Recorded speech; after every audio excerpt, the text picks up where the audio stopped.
সবচেয়ে দুঃখজনক বিষয় হলো কয়েকদিন আগে আবুল কালাম আজাদ বাশার নামক একজন বক্তা সে একটা আলোচনা করেছে।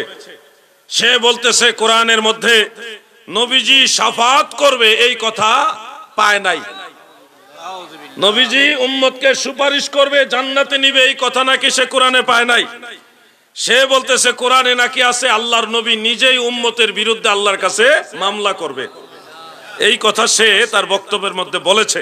প্রিয় ভাইরা, আমি আপনাদেরকে কিভাবে বললে বুঝবেন আমি জানি না। শুনেন, আবুল কালাম আজাদ বাশার সে বাংলাদেশের একজন নামকরা বক্তা, কিন্তু সে একটা কামিল মাদ্রাসার মুহাদ্দিস হওয়া সত্ত্বেও বারবার এই ধরনের বিভ্রান্তমূলক বক্তব্য কেন দেয় আমি জানি না। জ্ঞানের অভাব নাকি ইমানের অভাব না হেদায়েতের অভাব না কিসের অভাব আমি জানি না। সে বলেছে হাসরের ময়দানে নবীজি শাফাআত করবে, এটা কোরআনে নাই, বরং আল্লাহর নবী নাকি আমাদের বিরুদ্ধে মামলা করবে আল্লাহর কাছে। এইভাবে মানুষকে বুঝাইতেছে, নবীজির ব্যাপারে নেগেটিভ ধারণা মানুষের সামনে তুলে ধরছে এবং একটা আয়াত সে তেলাওয়াত করে শুনিয়েছে। আমি আপনাদের শুনাই, এটা রয়েছে সূরা ফুরকানের 30 নম্বর আয়াতে, আপনারা দেখে নিতে পারেন। আল্লাহ তাআলা বলেছেন ওয়াকালা রাসূল ইয়া রাব্বি ইন্না কওমি ইত্তাখাযু হাযাল কুরআনা মাহজুরা। এখানে আল্লাহর নবী একটা কওম সম্পর্কে আল্লাহ তাআলার কাছে মামলা দায়ের করবে।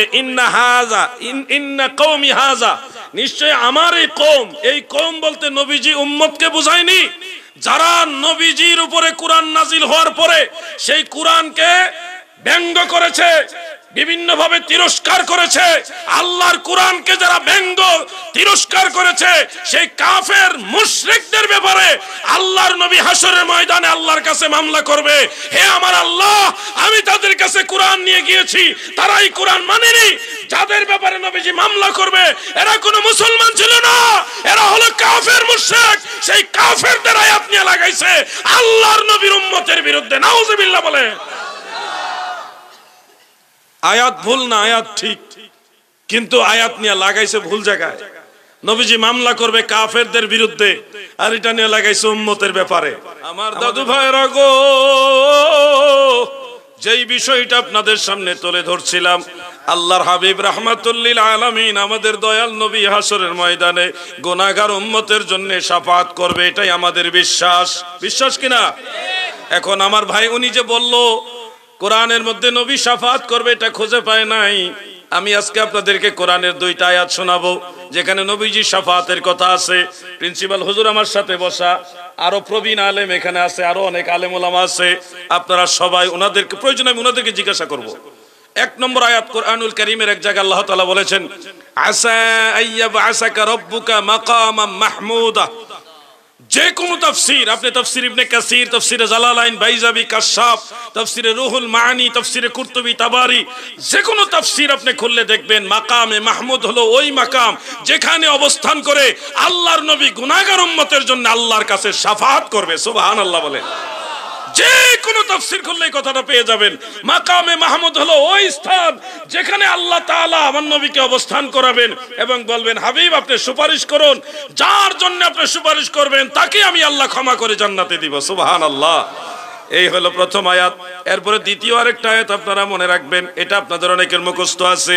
আল্লাহ তাআলা নবীজিকে উদ্দেশ্য করে বলেছেন ওয়ালা সাউফা ইউতিকা রাব্বুকা ফাতারদা। নবী গো, অচিরেই আমি আল্লাহ আপনাকে এত পরিমাণে দিব যে আপনি সন্তুষ্ট হয়ে যাবেন, খুশি হয়ে যাবেন। যে কোনো তাফসীরের মধ্যে আপনি দেখবেন কি দিবেন, কি দিলে নবী খুশি হবেন, সন্তুষ্ট হবেন, সেটার তাফসীর হলো আমার আল্লাহ নবীজিকে শাফাআতের পূর্ণাঙ্গ মর্যাদা প্রকাশ করার অধিকার দিয়েছেন, এটা করবেন। হাসর ময়দানে আমার দয়াল নবী গুনাহগার উম্মতকে সুপারিশ করে করে জান্নাতে নিবেন। এমনকি তাফসীরে কবীরের মধ্যে ইমাম ফখরুদ্দিন রাজি রাহমাতুল্লাহ আলাইহি উল্লেখ করেন, আল্লাহর হাবিব বলেন আমার একজন গুনাহগার উম্মত যদি জাহান্নামে থাকে আমি তাকে জান্নাতে না নিয়ে পূর্ণাঙ্গ ভাবে জান্নাতে যাব না।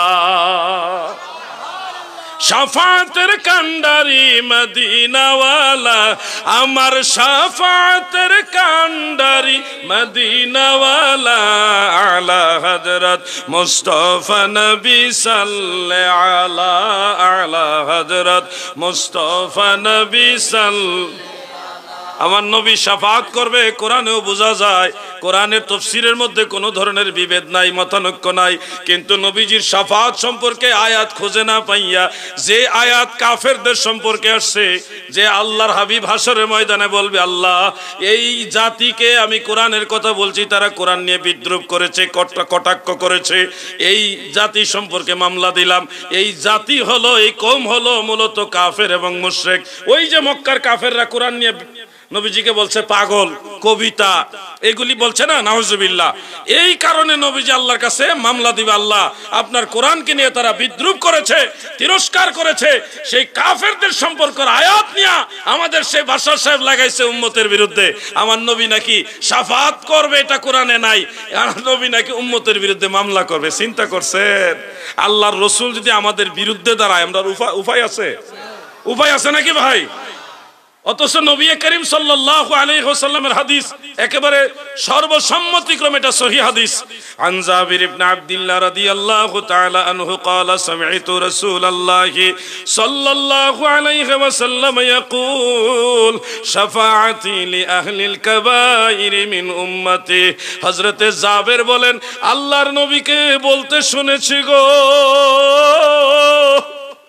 আমার দয়াল নবীজি বলেছেন, আমার উম্মতের মধ্যে যারা বড় বড় গুনাহগার, আমি রাসূলুল্লাহর শাফাত তাদের জন্যে। এই জন্যে বাংলার জাতীয় কবি, বিদ্রোহী কবি কত সুন্দর গান গেয়েছেন, ইসলামী সঙ্গীত। এইভাবে গুনাহগার ভয় নাহি আর মাফি নিবার, আজকে মহাদিন এসেছেন সেই মুহাম্মদ মুস্তাফা, ওই রাসূলে করিম। গুনাহগার ভয় নাহি আর মাফি নিবার, আজকে মহাদিন। কত সুন্দর গান গাইছে। পৃথিবীর সব গুনাহগারেরা, তোমরা ভয় পাও না, তোমাদের জন্য আজকে সবচেয়ে বড় আনন্দের দিন। সব গুনাহগারের পাপী তাপির তরানেওয়ালা রাহমাতুল লিল আলামিন তোমাদের কাছে এসে গেছে। সুবহানাল্লাহ বলেন।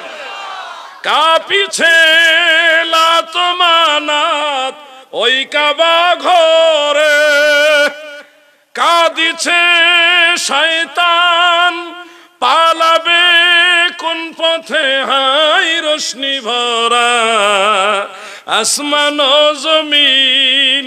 কত সুন্দর গান।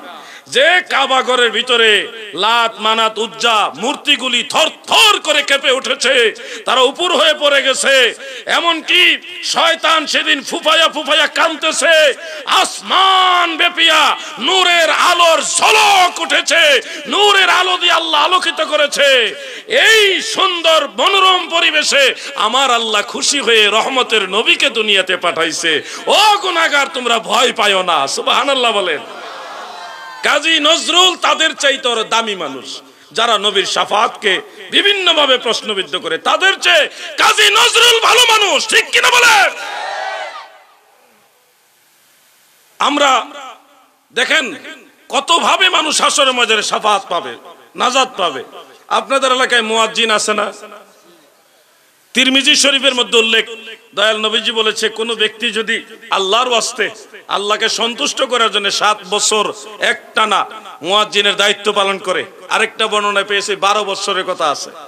7 থেকে 12 বছর কেউ যদি মুয়াজ্জিনের খেদমত করে আল্লাহ সন্তুষ্টির জন্য, মহান দয়াল নবী রাহমাতুল লিল আলামিন বলেছে, হাশর ময়দানে মহান আল্লাহ তাআলা তাকে বিনা হিসাবে জান্নাতে দিয়ে দিবে। কেমনে জান্নাতে দিবে শুনুন। মুয়াজ্জিনের ঘাড় আল্লাহ তাআলা উঁচা করে দিবে, এত উঁচা করবে যে হাশরের ময়দানে মানুষেরা তাকে দেখবে। উঁচা করে দেওয়ার উদ্দেশ্য হলো, তোমরা দেখো, তোমরা এদিকে তাকাও, মানুষেরা জিজ্ঞাসা করবে এই লোককে, এই লোককে। ফেরেশতারা বলবে সে মুয়াজ্জিন, সে আজানের ধ্বনি মানুষের কানে কানে পৌঁছিয়ে দিয়েছে, সে মুয়াজ্জিন। এরপরে আল্লাহ তাআলা বলবে, হে মুয়াজ্জিন, তুমি জান্নাতে প্রবেশ করো, যাও। সে তো সহজ সরল মানুষ, মুয়াজ্জিনরা অধিকাংশই সহজ সরল হয়, সাধারণ মানুষ হয়। তুমি মনের আনন্দে জান্নাতের দিকে যাবে। আল্লাহ তাআলা বলবে, একলা একলা যাইস না, কিতা করতাম আল্লাহ। আল্লাহ কবে একলা একলা যাইস না। মুয়াজ্জিনে কবে কি করব আল্লাহ বলেন? তোমার সাথে 2-1 জন অন্তত তোমাকে সুপারিশ করে জান্নাতে নিয়ে যাও। মুয়াজ্জিনকে আল্লাহ জান্নাতে দিবে না, সাথে দুই একজন সুপারিশের মাধ্যমে জান্নাতে পাঠাবে। এটা হলো মুয়াজ্জিনের কথা। আপনাদের এলাকায় হাজী সাহেব আসেনি? আওয়াজে বোঝা যায় নাই। যাদের হজ আল্লাহ তাআলা কবুল করেছেন, হজ্জে মাবরুর যাদের হয়েছে, আমার দয়াল নবীজি বলেছে হাজী সাহেবদেরকে আল্লাহ বলবে তোমরাও জান্নাতে যাও। মুসনাদুল বাজ্জারের মধ্যে দুইটা সূত্রে হাদিসটা রয়েছে, তোমরা জান্নাতে যাও। কিন্তু হাজী সাহেব যখন জান্নাতে রওনা দিবে, আল্লাহ বলবে একা যাও না, তোমাদেরকে যারা ভালোবাসতো এরকম 40 জন গুনাহগার যারা গুনার মামলায় জড়িত হয়ে আমি আল্লাহর আদালতে আটকায় গেছে, তুমি হাজী সাহেব তোমারে তো জান্নাতে দিলাম, মাফ করে দিলাম, তুমি জান্নাতে এমন 40 জন অন্ততপক্ষে তোমার সাথে নিয়ে জান্নাতে যাও। কতজন? 40 জন নিয়ে যাবে হাজী সাহেব। এরপরে ধরেন এলাকার হাফেজ সাহেব আছে না? হাফেজ সাহেব নাই? হাফেজ সাহেবকে আল্লাহ তাআলা দিবে কমপক্ষে 10 জন, আল্লাযী কাদ ওয়াজাবাত লাহুন নার, এমন 10 জন যারা গুনার কারণে জাহান্নামী হয়ে গেছে। এমন জাহান্নামী 10 জনকে একজন আমলদার হাফেজ কুরআন জান্নাতে নিয়ে যেতে পারবে। সুবহানাল্লাহ বলে। সেখানে রাহমাতুল লিল আলামিন নবী সুপারিশ করবে কিনা, এই ধরনের বিষয়টা মানুষের ভিতরে কনফিউশন ঢুকাই দেওয়া, এটা মারাত্মক একটা মানে কি বলবো খারিজিয়াতের আলামত। আপনারা এগুলি থেকে সাবধান থাকবেন।